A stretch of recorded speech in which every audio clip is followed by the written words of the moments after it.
नमस्कार, मी स्वप्नील. तुम्ही पाहता सिद्धांत टाइम.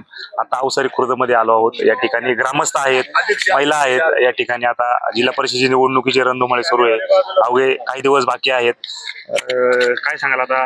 साहेब, आमच्या साहेबांचं दिलीप वळसे पाटील, आम्ही आमच्या आजोबा पंजोबा गेलेत तेव्हापासून आमचं ही पारधी समाज, आम्ही त्याच्या पाठीमागं आम्ही उभे आहेत.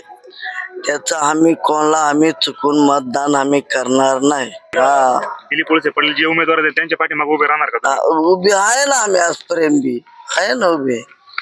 आता काय सांगा, जिल्हा परिषदेची निवडणूक आहे, रणधुमाळी सुरू आहे. चांगले उमेदवार या ठिकाणी लढत देत आहे. काय सांगा आज या अवसरी खुर्द खेडकर मेळ्यामध्ये प्रचाराच्या निमित्तानं सर्व उपस्थित ग्रामस्थ आहेत, उमेदवार येऊन गेलेत.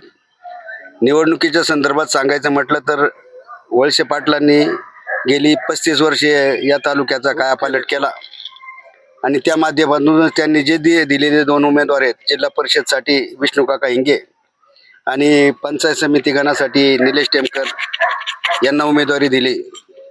दूरदृष्टी पाहता दोघांचा अनुभव आणि म्हणूनच त्यांना या ठिकाणी उमेदवारी दिली.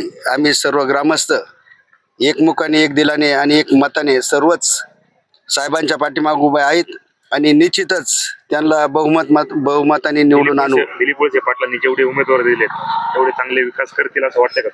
हा 100% विकास करतील ही आम्हा ग्रामस्थांना सुद्धा खात्री आहे. काय सांगेल बाबा? काय नाही, आम्ही आमच्या उमेदवारीसाठी खूप उमेदवारच आमचा आहे. त्याच्यामुळे काय रखडायला काही हरकत नाही. आम्ही पायपीट करून आम्ही मते समोरून विरोधात दोन्ही उमेदवार चांगले आहेत. दोन्ही चांगले असले तरी आमचा सपोर्ट भरपूर आहे ना. तुम्ही काकासाठी लढणार आहे का? काकासाठी लढणार, आम्ही साहेबासाठी लढणार.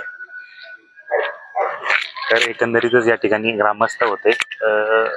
यांनी सांगितले आम्ही काकांसाठी, निलेश टेमकर यांच्यासाठी लढणार. पाहू येणाऱ्या काळात काय करताय ग्रामस्थ. मी स्वप्नील, तुम्ही पाहताय सिद्धांत.